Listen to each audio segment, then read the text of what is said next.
Un pervers narcissique, c'est une personne qui ne peut pas survivre sans vous voir souffrir. Dans votre souffrance, elle en retire du bien. Alors, quand elle vous fait un cadeau, que ce soit pour les fêtes de fin d'année, pour votre anniversaire ou n'importe quelle autre occasion, est-ce pour vous prouver son amour à votre égard ou est-ce plutôt un autre de ses masques pour mieux vous détruire? Premier type de cadeau piégé, le cadeau du désespoir.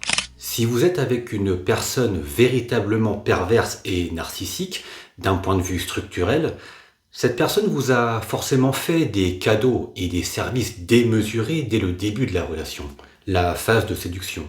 Puis une fois que votre pervers narcissique a eu ce qu'il voulait, alors il active sa phase de confusion et destruction. C'est même dans cette phase-là qu'il va vous rappeler et vous reprocher tous les cadeaux qu'il a fait pour vous. Donc autant dire que, en général, vous n'avez rien si ce n'est des miettes dans cette phase-là. Par contre, si vous décidez de mettre fin à cette relation d'emprise, alors là, il va remettre son masque du séducteur et de générosité pour vous donner 3 fois plus d'attention, de services et de cadeaux qu'au début de votre relation. Et donc c'est ce qui illustre le premier type de cadeau piégé du pervers narcissique. Ce sont les cadeaux dans le désespoir, pour mieux vous récupérer, pour ensuite recommencer à nouveau la phase de confusion et de destruction. C'est une boucle sans fin et je suis certain que vous l'avez tous vécu ce type de cadeau. Alors dites-le moi en commentaire si ça vous est arrivé, car ça m'intéresse de lire vos témoignages. Le deuxième type de cadeau piégé du pervers narcissique, c'est le cadeau imposé. C'est un cadeau qui non seulement ne vous fera pas plaisir du tout, mais en plus, le pervers narcissique fera en sorte que ce soit vous qui allez vous le payer. Alors pour parler de ce cadeau, je vais vous raconter une histoire. On va dire que c'est la femme qui est la proie et l'homme le pervers narcissique. Cette femme annonce qu'elle voudrait avoir un chien. Elle y pense depuis un moment, elle en fait part à son PN, elle voudrait un chien d'une race précise car c'est ce qu'elle adore.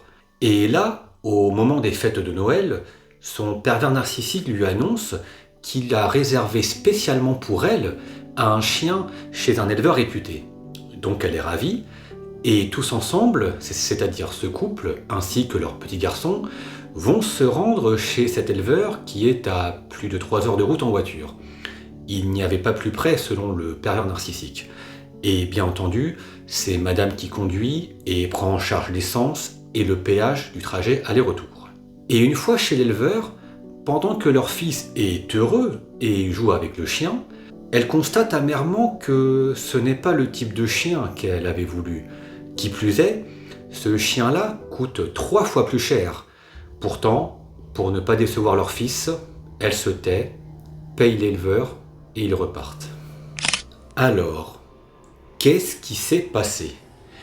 Pour le PN, c'est la réjouissance absolue, car ça n'est pas lui qui offre le chien, mais il fait mine de le faire à travers ses recherches pour trouver ce fameux éleveur. Et puis, il pourra toujours argumenter du fait qu'elle voulait un chien, donc elle en a un, alors elle va pas se plaindre en plus. Comme c'est un cadeau, il attend même des remerciements de sa part. C'est lui qui trouve, mais elle qui paye. Et il a ce plaisir sadique d'avoir réussi à lui faire payer 3 fois le prix qu'elle avait envisagé, en plus des frais du trajet. Il l'épuise en amont, en la laissant conduire le trajet aller et retour. Il utilise leur fils, ce qui lui permet de la maintenir sous pression, sous peine de la rendre responsable de la déception de l'enfant si elle refuse l'achat. Et pour finir, quitte à avoir un animal, alors autant que ce soit un animal que lui aura choisi et non elle. Et l'impact sur la proie, alors qu'elle voulait un chien selon ses envies, ce qui est légitime, elle se retrouve après un long trajet épuisant à devoir prendre un animal qui n'a rien à voir. Elle est maintenue en double lien par le pervers narcissique qui utilise leur propre enfant et elle ne veut pas mettre fin à la joie de ce dernier. Elle se retrouve à une chute explosive de ses économies juste avant les fêtes de fin d'année. Trajet aller-retour et achat d'un chien correspondant à 3 fois le prix de ce qu'elle envisageait. Cette dépense lui ferme complètement les portes pour le chien de ses envies, et à l'approche des fêtes de fin d'année, il faut aussi faire des cadeaux pour leur fils, ce qui la maintient sous stress permanent. Et concernant le chien en lui-même, bien qu'elle le trouve mignon, elle a au fond la désagréable sensation d'avoir à se forcer à l'aimer. Elle se retrouve obligée de remercier son pervers narcissique qui en profite pour se mettre en valeur en se comportant comme le héros qui a passé des heures à chercher un chien pour elle. Et pour finir cette triste liste, dans leur future dispute, le pervers narcissique ne manquera pas de lui rappeler que c'est grâce à lui qu'ils ont un chien, chien de race prestigieuse. Alors elle ne va pas faire la difficile en plus. Vous voyez maintenant ce qu'est le cadeau imposé ? Ça n'a rien d'un cadeau. C'est un moyen de vous faire souffrir délibérément par le pervers narcissique et lui permettre de s'en servir contre vous tôt ou tard. Avant de passer au troisième cadeau piégé, sachez que je propose un appel découverte offert de 30 minutes pour chacun d'entre vous. Ça vous permettra d'échanger directement avec moi pour y voir plus clair et avoir mes premiers conseils pour vous aider à sortir de votre relation d'emprise. Le lien est juste en dessous de la vidéo. Alors le troisième cadeau piégé du pervers narcissique, c'est ce que j'appelle le cadeau minimum. C'est le cadeau qui n'en est pas un, car c'est un moyen de lui montrer son désintérêt total pour vous. Ça n'est pas un cadeau qui dit « je pense à toi », c'est un cadeau qui dit « tu n'es rien pour moi ». Et ça, émotionnellement, c'est très violent à vivre. Pour cela, le pervers narcissique utilise le minimum pour vous faire comprendre ce qu'il pense vraiment de vous sans avoir à le dire. Et concrètement, qu'est-ce que ça peut être ? Alors, un objet banal que vous n'utiliserez jamais, un cadeau pris au hasard 10 minutes avant le repas, un truc acheté à la caisse au moment de payer, un objet qui n'a rien à voir avec votre personnalité. Ça peut être aussi un cadeau d'occasion ou récupéré. Bon, la liste est longue, mais c'est un cadeau qui n'a pas vraiment de sens. Puis, la manière dont il va vous le donner est aussi un message caché. Dans le type de cadeau précédent, le pervers narcissique avait le sourire, était enthousiaste, même si c'était hypocrite. Et bien ici, pour le cadeau minimum, il va être désagréable et méprisant. Il va vous donner le cadeau en disant un simple « tiens, c'est pour toi », avec un regard vide ou agacé. En fait, le geste sera pauvre et minime, et pourtant le message, lui, est puissant, celui de vous dire qu'à travers ces petites fantaisies, vous ne valez rien pour lui. Alors déjà que dans la relation, il a passé son temps à vous rabaisser, à s'énerver quand vous êtes heureuse, à se réjouir quand vous êtes mal, etc. Et bien là, il continue à travers ce cadeau. Il vous fait comprendre une fois de plus que vous n'avez aucune valeur pour lui. Le quatrième type de cadeau du pervers narcissique que j'ai repéré, je l'ai appelé le cadeau trompe-l'œil. Ici, il adore ce type de cadeau parce qu'il lui permet de faire une pierre deux coups. Vous provoquer une jalousie subtile et vous rendre redevable de lui presque à vie. Là, il saura mettre le prix. Il sait faire les choses en grand.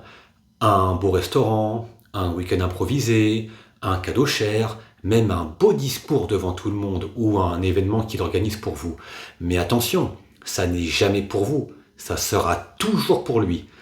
De ce que j'ai observé, dans ce type de cadeau, ce qui l'intéresse, ce n'est pas votre bonheur, mais l'effet psychologique que ce cadeau aura sur vous. D'abord, ce cadeau est souvent pensé pour vous rendre jalouse. Il va faire en sorte que vous vous posiez des questions.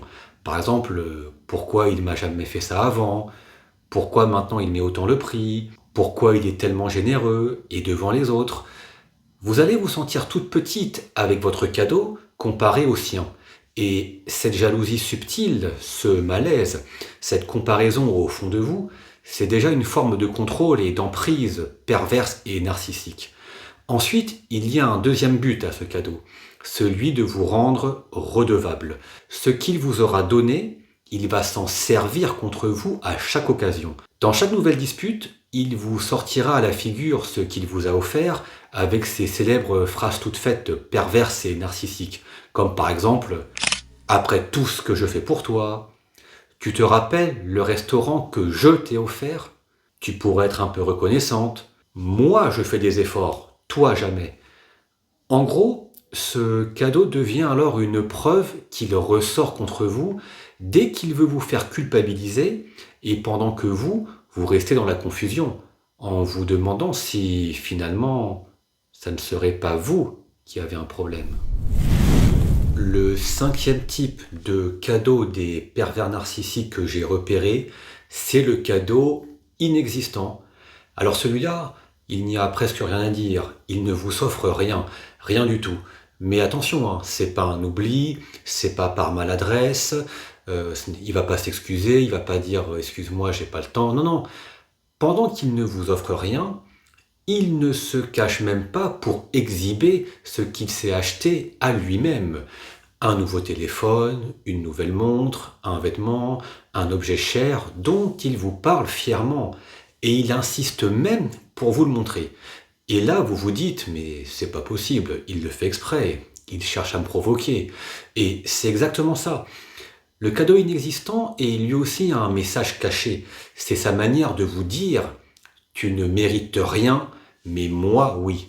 Son but ici, c'est de vous dire que votre cadeau non seulement n'existe pas, mais il vous fait bien comprendre aussi que vous existez encore moins. Le sixième et dernier type de cadeau, c'est ce que j'appelle le cadeau du passif-agressif. Alors, ça arrive quand même moins souvent, mais quand ça arrive, avant que l'on comprenne ce qui se passe, on se retrouve sous une pression insupportable. Étrangement, vous aurez le droit à un cadeau qui va même vous faire plaisir. Sauf que cette fois-ci, le pervers narcissique adoptera ce qu'on appelle en psychologie des comportements passifs-agressifs. C'est-à-dire qu'il va faire la tête, être super désagréable. Déjà, rien qu'à sa manière de vous donner le cadeau, il sera soit sans aucune émotion, tel un robot, soit c'est limite, il vous jettera le sac sur la table comme un cadeau sans valeur. Mais ça ne s'arrête pas là, car il va saboter la surprise qu'il vous a lui-même fait. Et pour cela, il va vous le faire payer psychologiquement. Il va bouder dans son coin, il va vous en vouloir, il va se mettre à râler beaucoup, sur tout et rien en même temps. C'est celui qui gâche la fête, comme on dit. Et rappelez-vous que la perversion narcissique, c'est le plaisir à voir votre souffrance. Alors, quand il va vous voir ravi de ce cadeau, alors ça va activer en lui l'envie d'être hostile et il va regretter et dire qu'il a fait une erreur car c'est pas son but. Du coup, il va tenter de rattraper entre guillemets cette erreur en gâchant tout le reste de la soirée. En résumé, il vous offre un cadeau qui vous plaît, mais juste après, il sabote tout. Et là, vous comprenez que ce n'est plus le cadeau qui compte, mais la souffrance qu'il vous inflige en même temps. Dites-moi dans les commentaires quel est le cadeau piégé que le pervers narcissique vous a déjà fait. Partagez-moi votre expérience et ce qui vous est arrivé. Ça me permet de voir à quel point leurs cadeaux sont tout sauf des cadeaux. Parce qu'en réalité, dans cette vidéo, on vient de voir une chose essentielle.